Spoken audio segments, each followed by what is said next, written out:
Oi, pessoal! O assunto da aula agora é lógica. E é fundamental a gente entender melhor a lógica para poder fazer ciência. Na verdade, a importância da lógica vai muito além da ciência profissional. A gente vive hoje em dia na era do pós-verdade. E muita coisa que a gente ouve falar por aí não tem a menor lógica. Às vezes é fácil a gente rir do argumento torto dos outros. Só que, sem a gente perceber, muitas vezes nós fazemos argumentos tortos dentro dos nossos projetos. Por isso, nessa aula de agora, eu quero ensinar para vocês quais são as três principais bases lógicas da construção de argumento. Isso na prática, que a gente usa no dia a dia da ciência. Tudo gira em torno de dedução, indução e abdução. Existem outras formas de construir um argumento lógico, mas o que a gente usa mesmo são essas três no dia a dia da ciência. São as principais, pelo menos. Vamos começar tratando da indução. A indução é basicamente a lógica do cisne negro. Por exemplo, vamos supor que eu observei vários cisnes brancos em algum lugar. Aí eu tiro uma conclusão a partir disso. Todos os cisnes provavelmente são brancos. Beleza? Eu vi alguns cisnes brancos e aí eu estou extrapolando para o universo de cisnes. Vamos pensar em um outro exemplo aqui.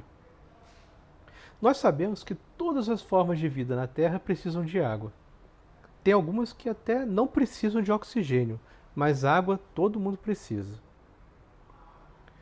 Então, nós podemos imaginar que se nós encontrarmos uma forma de vida em outro planeta, ela provavelmente também vai depender de água. Notem aí a palavra provavelmente, que se repetiu nesses dois exemplos. Ou seja, eu não tenho certeza se um alien, um extraterrestre, vai depender de água. Mas como toda a vida que eu conheço aqui na Terra depende, eu acho que é razoável supor isso. Como é a forma, então, de um argumento indutivo? Vamos supor, por exemplo, que a ave da espécie 1 tem penas. Aí a ave da espécie 2 tem penas também. E eu olho uma terceira espécie de ave e vejo que ela também tem penas.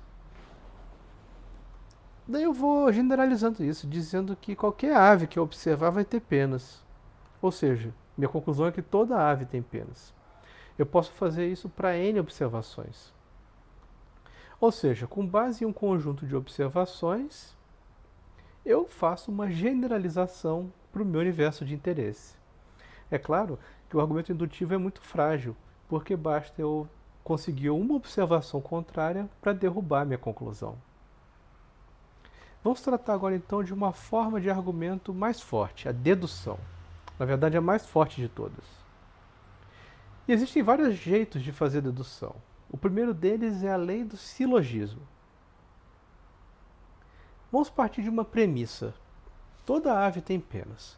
Essa é uma premissa maior, que dá o contexto do meu argumento. Aí eu crio uma premissa menor, dizendo que pinguins são aves. Ah, ok. Se toda ave tem penas e pinguins são aves, a conclusão lógica disso é que pinguins têm penas. Perceberam como é que funciona o silogismo? É através da seguinte forma. Eu digo, por exemplo, que toda ave tem penas. Aí eu digo que pinguins são aves, logo eu concluo que pinguins têm penas. Ou seja, eu passo através das relações entre conjuntos. Eu digo que A tem B, digo que C é A, logo C tem B. Eu posso resumir da seguinte forma. A minha premissa 1 é que A é igual a B. A minha premissa 2 é que C é igual a A. Logo, necessariamente, C tem que ser igual a B também. Vamos representar isso como conjuntos, então, graficamente. Imagina o conjunto dos animais que têm penas.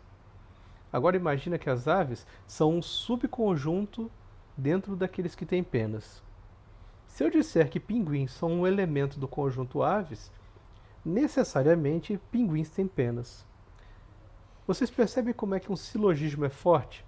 Se eu construo uma premissa maior, uma premissa menor, eu necessariamente chego a uma conclusão através da concatenação dessas premissas. Só que dá para fazer argumento dedutivo também forte de outras formas, por exemplo, através do desapego, também chamado de modus ponens. Vamos supor uma condição em uma disciplina. Para ser aprovado na disciplina, o aluno tem que tirar entre 70 e 100. Um aluno hipotético, o Epaminondas, tirou 80. Qual a conclusão que eu tiro? Que ele está aprovado, necessariamente.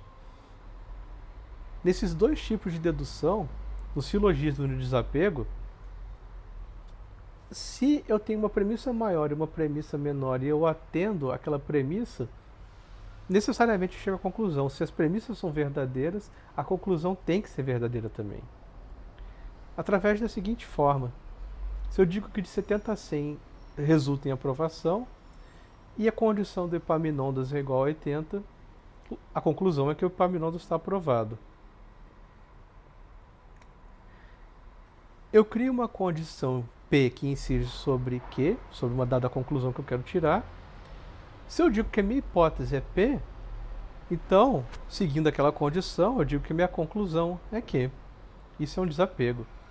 Só que eu posso fazer um desapego ao contrário, um negativo, que é a lei da contraposição, ou modus tollens. A gente tenta raciocinar pelos contrários. Por exemplo, eu digo que se estiver chovendo, há nuvens no céu, porque não dá para ter chuva se não tiver nuvem. Aí eu digo que a minha hipótese é que não há nuvens no céu. Olha só, uma hipótese negativa. Eu tenho que tirar a conclusão então que não está chovendo.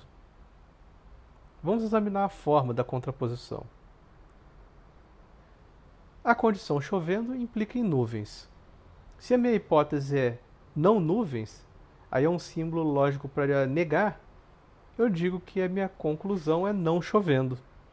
Ou seja, se eu estabeleço uma condição P que incide sobre uma conclusão Q, e a minha hipótese é não Q, necessariamente a minha conclusão é não P também. Agora chegamos a um terceiro tipo de argumento lógico, a abdução. A abdução é forte também, só que é menos forte do que a dedução, só que bem mais forte do que a indução. Vamos supor que eu estou interessado em uma população de peixes. E eu descubro que todos os peixes dessa população são azulados. Aí eu estou lá pescando e pego um peixe azulado. Minha conclusão é que provavelmente ele veio dessa população. Notaram que também é uma conclusão que eu não tenho certeza sobre ela, mas parece uma explicação razoável. Pensa em outro exemplo. Imagina que eu tenho uma fazenda de apicultura e as colônias de abelhas da minha fazenda morreram todas, do dia para a noite, do nada. Só que eu tenho uma informação de base, eu sei que agrotóxicos fazem mal a abelhas. E eu consegui uma outra informação importante, que o meu vizinho usa agrotóxicos. Aí eu tiro uma conclusão a partir disso, que provavelmente os agrotóxicos da plantação do meu vizinho fizeram mal para as minhas abelhas.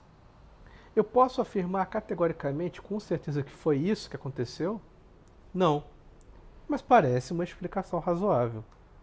Como é que é a forma, então, da abdução? Eu digo que uma observação decorre da explicação e da teoria. E eu digo que a minha explicação é consistente com a teoria. Logo, a explicação pode ser aceita como válida para a observação.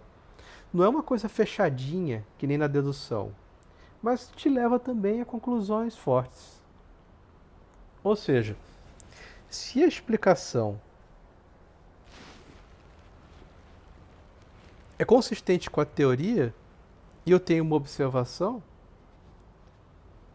eu digo então que essa explicação pode ser usada para aquela observação, usando o princípio da parcimônia. Ou seja, se eu tiver mais de uma explicação concorrente para aquele mesmo fenômeno do meu interesse, eu vou presumir que a melhor explicação é aquela que envolve menos elementos. Isso aí leva a gente para uma pergunta filosófica das mais profundas. O que é verdade? Do ponto de vista filosófico, essa não é uma pergunta fácil de responder. Por quê?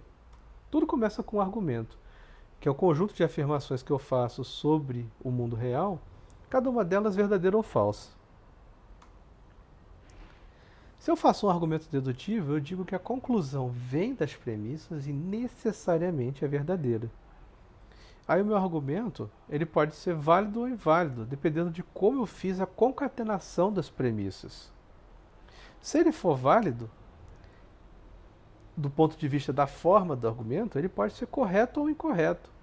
Ou seja, pode ser que a lógica ali esteja impecável, mas de repente eu tenho alguma premissa ali que não é verdadeira. Se alguma premissa não for verdadeira, minha conclusão também não é verdadeira, e aí eu tenho um argumento que pode ser válido, mas incorreto. E se ele for inválido, ou seja, se a forma dele já não estiver bem concatenada, ele já vira incorreto logo de cara.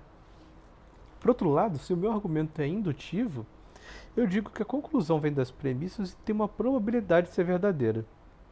Aí eu posso fazer uma indução forte ou uma indução fraca. Se a minha indução for forte, por exemplo, com base em muitos casos, e não vejo nenhuma exceção para eles, o meu argumento no final das contas pode ser convincente ou não convincente. Nota que um argumento indutivo nunca é chamado de correto ou incorreto, porque a gente sabe que ele é só uma probabilidade, ele não é um raciocínio fechadinho. E se o meu argumento indutivo for fraco, por exemplo, baseado em poucos casos, ele automaticamente se torna não convincente. O que é importante vocês guardarem dessa aula? Primeiro, que a filosofia emprestou ferramentas de pensamento fundamentais para a ciência.